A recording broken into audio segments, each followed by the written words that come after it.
Welcome back to Learn Astrology with Mary. My name is Mary English. You can find me at www.maryenglish.com, maryenglish.co.uk and UK Astrologer.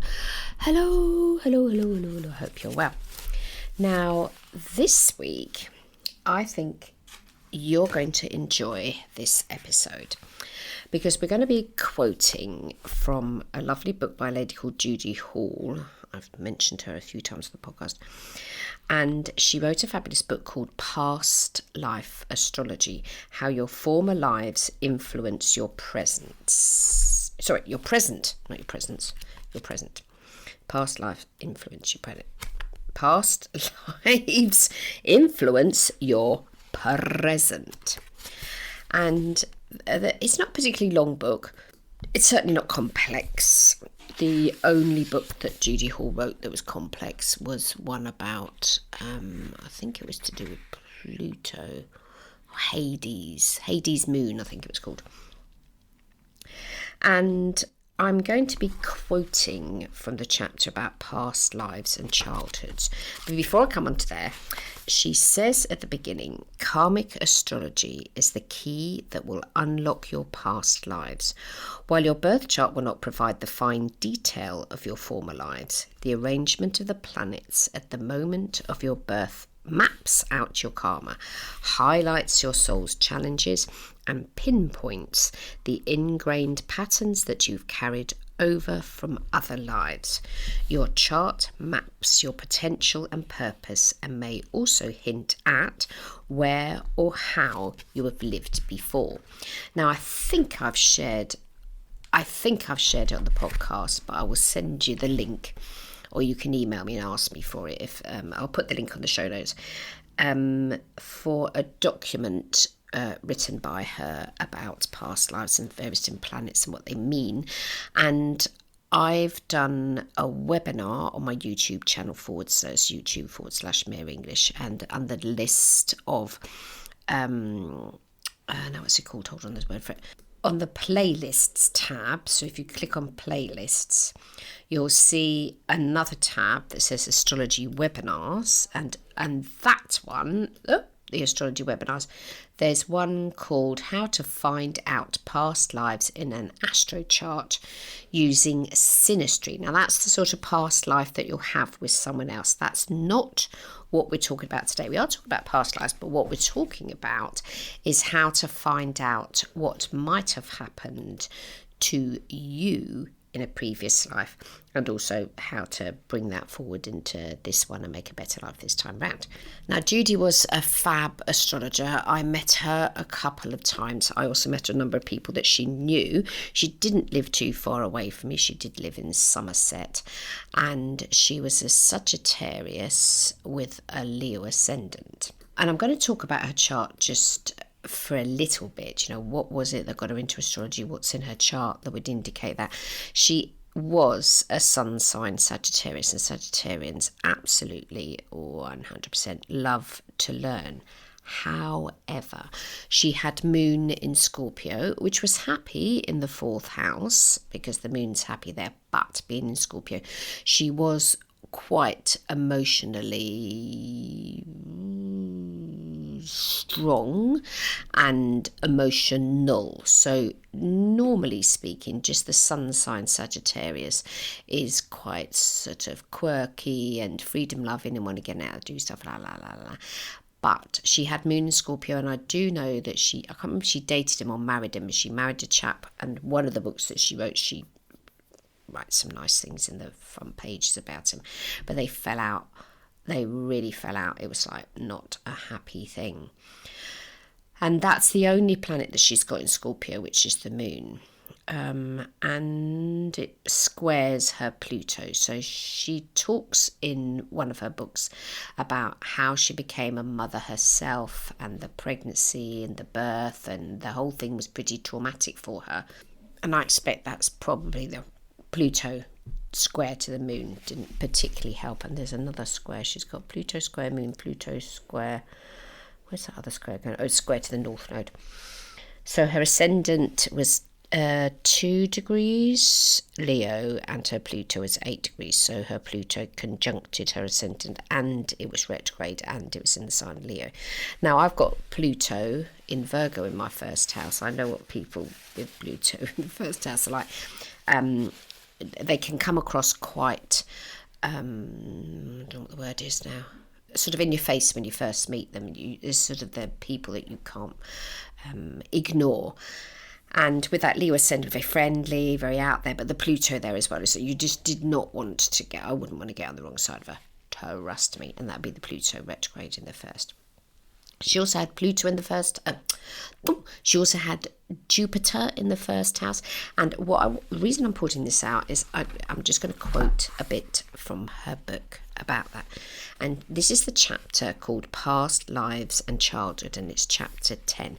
I'll put a link to the book. The book is fabulous. Past Life Astrology, Judy Hall, How Your Former Lives Influence Your Present. So in childhood, the soul reiterates and reinforces many karmic patterns, especially around self-worth and nurturing. It meets the oh my God, how'd you pronounce that?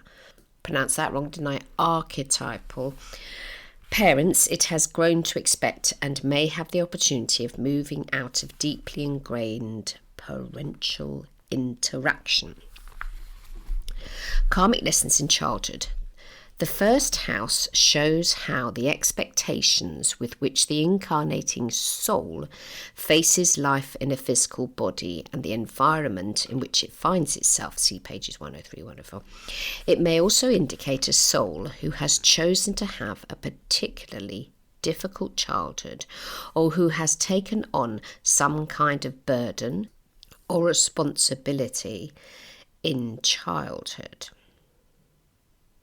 Issues of will and power make themselves felt in infancy and then carry over into adult life, but such issues almost always have their roots in a past life. Expectations of parenting. Outer planet aspects to the Sun and Moon show how the kind of parenting you expect and whether this will support you or not. Some souls have had good experiences with parenting and others have not. Such experiences affect the soul's self-image and confidence. When Chiron aspects the Sun or Moon, I think she's got Moon square, that's North Node. No, she hasn't got anything going on with Chiron. When Chiron aspects the Sun or Moon, parenting has been deeply wounding and the soul has to heal the experiences of the past. Aspects the Moon from the outer planets, she's got Moon square Pluto, also shows specific emotional patterns that the soul has carried from life to life. These are instinctive, ingrained reactions. They will make themselves known in childhood and may well involve the parents. Now, in the Moon chapter, she says, the Moon as mother. The Moon shows the expectations you have developed around the whole mothering image, what you need to make you feel mothered, how your mother behaved in the past, the kind of behaviour you expect or crave from your mother now. This is an archetypal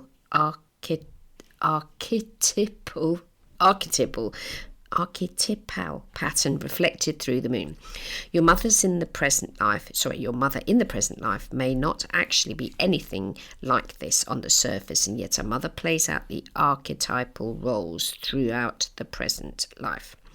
This archetypal image of the mother is subtle and rarely fully conscious. You'll notice what your other lives have programmed you to expect. For instance, if you're programmed to expect bad mothering as a baby, your mother might have run to answer your every cry, but on one occasion she was held up. You'd think to yourself, there, I knew it, she wouldn't come, she's a bad mother. Gradually you learn to adapt your expectations, but the image still lurks in the lunar depths. If you happen to have incarnated as a man, the expectations and unmet needs may then be projected onto your partner and played out through your relationships. If you're a woman, no matter how much you vowed you would not do this, you may find yourself following the same mothering pattern as your own mother, or playing out the mothering role that your Moon assigns to you. So yes, past lives and childhood. The moon is important anyway in astrology, but especially so in past life astrology, because you need to work out what your expectations are and what might have happened to you in a previous life. Now, the whole thing about past life astrology is being able to tell stories, so that you can look at someone's chart. And in Judy's case, she's got Sun square Jupiter. Her Jupiter's in Leo, her Sun's in Sagittarius. They're out of sign, because her Sun is 2 degrees Saggy and her Jupiter's 26, so they form a square, but they're out of sign. You know, if her Jupiter had been 2 degrees Virgo, which it isn't because it's 26 degrees Leo, that would form an exact square within mutable signs. But in this case, we've got fixed Jupiter. And so you could tell the story then, Sun square Jupiter in a previous life, Jupiter's teacher. You had a difficulty learning, you had teachers that weren't encouraging. She's got Sun square Uranus in previous life. You were male and you had an experience of Uranus represents some sort of change, transformation, catalyst, revolutionary. Uranus is the urge to be different. It's the catalytic planet of chaos and change, the karmic awakener. So if she had a Sun opposition Uranus, there's something that she enjoys that is unexpected and life changing. Uranus is the technological planet and may indicate karma in this area. It has the skill to read vibrations to bring them back into alignment and harmony. So she herself had quite a challenging chart. She's got all her planets on one side. Everything's cushy in there. There's a load of fire and air. But that singular moon in Scorpio, and it's how many degrees? 10 degrees. It's happy in the 4th, but it's not happy in that sign. It doesn't really resonate with anything else in her chart. And that very strong square to Pluto. So she, in a past life, so this is when you start getting creative. So past life, moon, Scorpio, some young person that was very psychic, has an internal dialogue of deep change and transformation. So if you think of sort of myths and stuff, Pluto's the Hades, and it's not so much evil, but it's not a living, bright, fluffy thing like the sun. So in a past life, she could have been a young woman who was kept in some sort of emotional slavery by someone, type of thing. So there's no standard format for giving somebody a past life reading, but there are numbers of books about it, and so she herself wrote more than one and wrote quite a lot on her website and was very into past lives as well, one of which was because she used to do past life regressions with people. Now, I've been doing past life regressions since I was at college when I was 16. A guy in my year at college, I think he was American, he did it all on us. And very enlightening it was too. I love doing past life regressions. I still do them now at my hypnotherapy practice. And the other thing that Judy hasn't got in her chart is any Earth at all. All she's got is Chiron, and her Chiron is mutable Earth. Where the hell is her Chiron? Come here. It's in Virgo in her 2nd house. So that's the only bit of Earth she's got. And water, the only thing she has is her moon in Scorpio, whilst everything else is fire and air. So this is somebody that was very, very compulsive is the wrong word. She was very in the moment and feisty and got out there and did it. But that moon in Scorpio could remember hurt from years ago, and can also remember hurts from past lives. So when you're working with somebody and they've got a tricky, you're telling the story about their past lives, there's something tricky in the chart, you do need to have methods that you can help the person be able to move on from those past life things. Now, if I do a past life session with someone, something awful happened to them, I'll make sure in that past life itself, while they're re-experiencing that life that they had, I then ask them, how would you like to fix this? What would you like to do if you had all the power and all the magic possible? And generally speaking, people can, they'd like to put it into a bonfire, they'd like to burn it, drown it, whatever the situation, they'd like to, send some angels down to help them, whatever, because it's all in the imagination. And past life astrology is very, very interesting, but you have to be quite creative with it. There's no tick box that you can do. You can't ask ChatGPT to write it for you. You've got to understand your planets and the signs that they're in, the locations that they're in the houses and stuff will give you some sort of indicators. Now, going back to her book. So family karma, the 4th, 10th house axis of the chart shows karma with the family and the type of family interaction into which the soul expects to incarnate. Heavy planets such as Saturn or Pluto indicate difficult karma. Easy planets such as Jupiter indicate the expectation of good parenting. Pluto, especially an aspect to the moon, which is what she had, may indicate an archetypal expectation of the devouring mother figure. If the sun or moon falls in the 7th house of the chart, I've got it in the sun in the 7th, then it's likely that the soul is changing its interaction with a parent. The past lives may have involved a sexual relationship with a parent, God forbid, or in the present life, the soul may take on being an emotional or surrogate partner to the parent rather than acting as a child. With the sun or moon in the karmic 12th house, the interaction with the parent signified is old and deep. Self-worth and self-image. The soul incarnates with a propensity towards a particular self-image. This has been built up over many lifetimes. Childhood experience may reinforce that experience or offer an opportunity to build a new self-image. The amount of confidence a soul has is directly linked to self-image and former life experiences. Some souls incarnate with the task of melding various self-images from different lives to find a picture of true worth shown in several outer planet aspects to the sun. So she's going all the way through Jupiter to the sun, Chiron to the sun, Saturn to the sun, Neptune to the sun, Pluto to the sun. She's got Uranus opposition. She's not mentioning that. Saturn to Mercury, she's got no aspects. Father in karma is Saturn, Sun, Neptune. Yeah, okay, so Sun, Uranus is what she had, Sun opposition Uranus. The soul has a picture of unpredictable, unstable fathering. By the way, the Sun in past life astrology represents a father who comes and who goes. The father is a free spirit or a man who has great difficulty in taking responsibility for and committing to relationship with the child. The father may be physically present but wish to be elsewhere. The child is challenged to find a new image of father.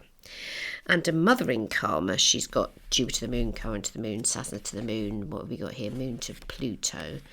Moon-Pluto aspects, which is what she's got, so I'll read it to you. This aspect indicates powerful karma around mothering and being mothered. The soul has experienced smother love, where the psychic umbilical cord remained tight. There's a peculiar intensity about Pluto aspects that doesn't let you off lightly. In other lives, the soul will have experienced abandonment, rejection, persecution, and the archetypal figure known as the devouring mother.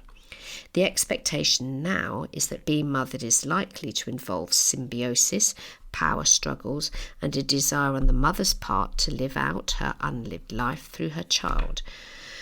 The soul will probably have experienced difficulty in being born. There's usually great ambivalence about coming into incarnation again. Death may be attached to birth, either personal death or the emotional trauma of the death of a child coming forward from another life as a soul memory. Associated emotional patterns could well surface with great intensity during childhood and into adulthood. If you are now a woman with a Mercury-Pluto aspect, she was, these difficulties may have carried over as a body memory, resulting in PMS or a difficult pregnancy or problems in conceiving. You may also experience abandonment and rejection or fear things because of memories from the past. If you're a man, In your present incarnation, you're most likely to experience the mothering difficulties associated with this aspect as the devouring mother who finds it very hard to cut the psychic umbilical cord and who may well try to control and act as an emotional partner. Now, I have got a copy of Judy Hall's The Karmic Journey, the birth chart, karma and reincarnation, and in there she talks about Pluto. And she herself had Pluto conjunct the ascendant very early in her first house here. And she talks about Pluto in the first house. So I shall just read that to you. So Pluto in the first house indicates that the soul has incarnated with the expectation of trauma, intensity, and issues relating to death, as does the Scorpio ascendant. A woman with Pluto exactly conjunct her Leo ascendant, that was her, was hypnotised and taken through the conception to birth experience. Contrary to her expectation of being a soul lightly attached to the fetus from conception onwards, she found she had been instantly compressed to the size of a pinhead and held in the womb. She experienced gestation as a traumatic imprisonment, acutely aware of her mother undergoing the emotional frustration of an unfulfilling wartime marriage. Towards the end of the pregnancy, she endured an intense feeling of constriction and suffocation and a long process of fighting to begin the birth. Her mother was deeply Plutonian and held onto her until the birth became a very real power struggle and survival issue. Many incarnating souls with Pluto or Scorpio on the ascendant face the issue of death through the loss of a parent, sibling or grandparent, either whilst in utero or during childhood. It's part of the Plutonian lesson of the need to let go. Death may also be faced more directly either at birth or during the early years of incarnation through a life-threatening illness. The soul may also have to deal with rejection, abandonment, guilt and resentment at a very early age. Usually unspoken but nevertheless clearly heard, the parental message often is, if you did not exist, I would be free to be something different, or I am trapped within this situation, a message which induces guilt and resentment in the child, triggering an old pattern. My Pluto's not on my ascendant, by the way, but it's in the first house. Pluto on the ascendant indicates that the soul is also peculiarly open to abuse by one or both parents. Abuse can be defined as any behaviour that is designed to control and subjugate another human being through the use of fear, humiliation, and verbal or physical assaults. Pluto in any house has the lesson of finding and owning its own power and authority. In the first or 12th house, the incarnating soul may in the past have misused, abused, or given away that power. Now is the time to reclaim it and use it wisely. Then she gives a chart example. Pluto on the ascendant of the mother and an exact Pluto-Uranus-Virgo ascendant conjunction, oh my lord, of the child to the mother's Chiron featured in the birth by vacuum extraction after the mother's contractions had almost ceased and the baby's heart was slowing. Both were near to death, brackets Pluto. The baby had been conceived during a civil war, brackets Uranus, and the mother had been coping with the breakdown of her marriage. The child had incarnated with the expectation that birth would be life-threatening and that the world was, in any case, an unsafe, unpredictable place to be, Pluto/Uranus. This was reinforced both by the toxic state, brackets Pluto, of the mother's body, Virgo, and by the way in which she herself was suddenly sucked out into the world, Uranus. She also had an 8th house Saturn opposing the moon, showing an inbuilt expectation of rejection and isolation. Owing to the trauma of her birth, she had to be cot-nursed for 48 hours and was denied the comfort of physical contact with her mother. The family moved house constantly during her childhood and she experienced continual disruption in her environment.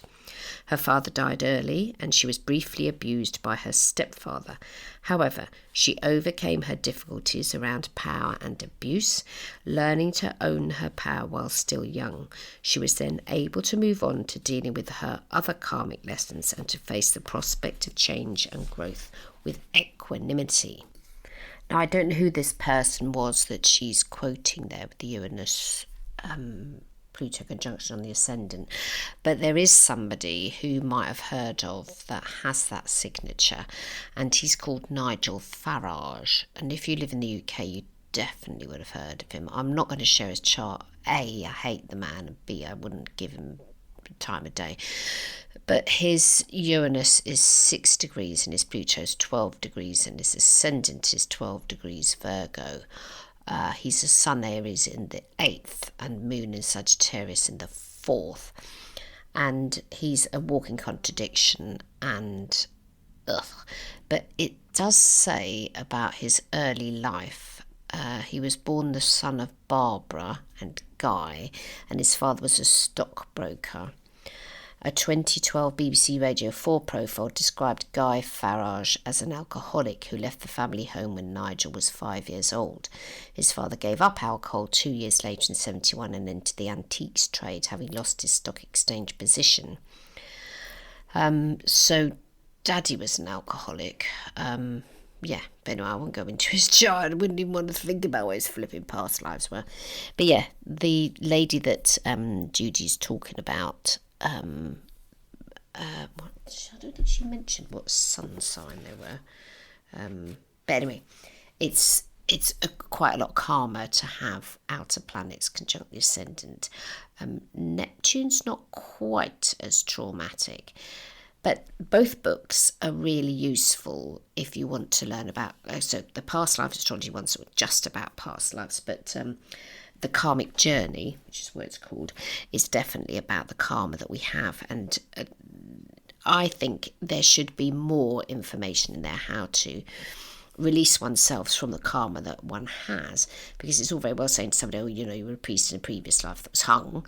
And I think that that's not helpful for clients, because it leaves them in, to feel disempowered.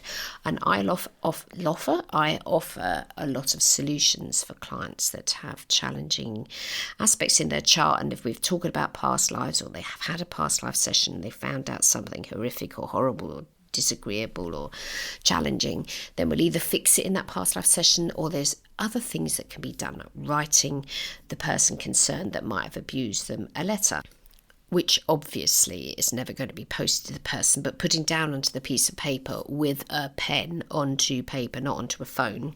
I told a client off once, I recommended that she did what I'm just about to describe to you now, and she just wrote it in her phone. It never happened. You get a piece of paper and a pen, you write a letter to the person concerned, the person that's caused you lots of grief, and you put into the letter all the trauma and upsetment and emotion involved in this. You're not asking for forgiveness, you're just pointing out from your perspective how things were. Then you fold the piece of paper in 4, you burn it, and you let it go. Now, in homeopathy, there's numerous homeopathic remedies that can help with all different sorts of trauma. If you think of a trauma, there'll be a homeopathic remedy for it, past life, this life, or whatever. So I would sometimes make a prescription that way. Other things that can be done, other than writing the letter, is revisiting the place concerned. So making a little pilgrimage back to where you were born or where you were abused or whatever, and seeing it in a different light and recognising that that was the past.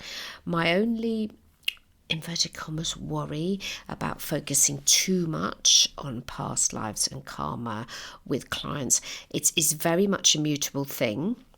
And the lovely Judy, who was a Sagittarius, which is very much a mutable sign, and she had 5 planets in mutable signs. What's her air mutables?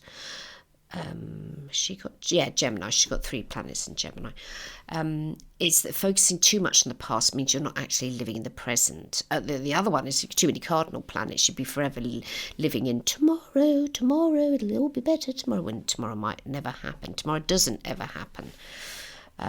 So that's why I've never sort of set myself up as a past. I've covered it. It's a very interesting subject, but I would never specialise in it like she has. It's too tempting for Pisces anyway. I'd spend all day talking about past, but it's in my little toolkit of things.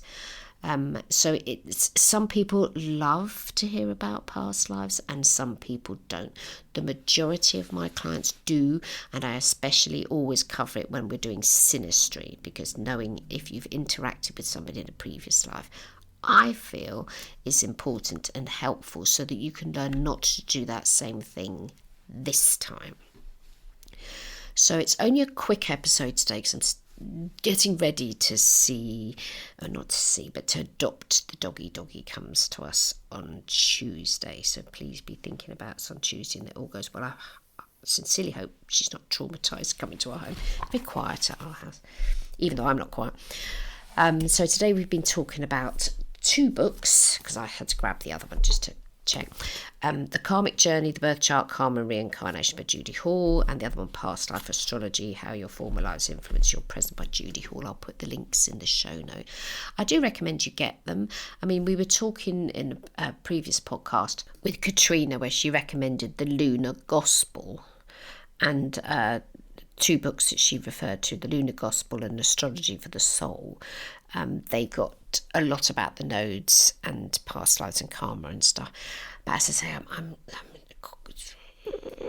in the mindset that spending too much time working on your past without then healing it in some way and coming back to being in the present isn't that healthy.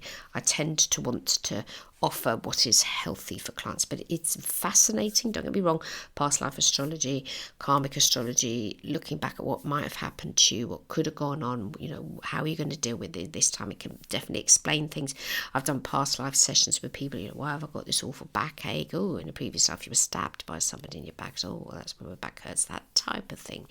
But finding a method to release the person from that and to heal from it and then to be able to move forwards, I think is terribly important. And before I forget, we are going to be speaking with a lovely lady called Jen Jones, who's written a fab book called Parenting with the Moon.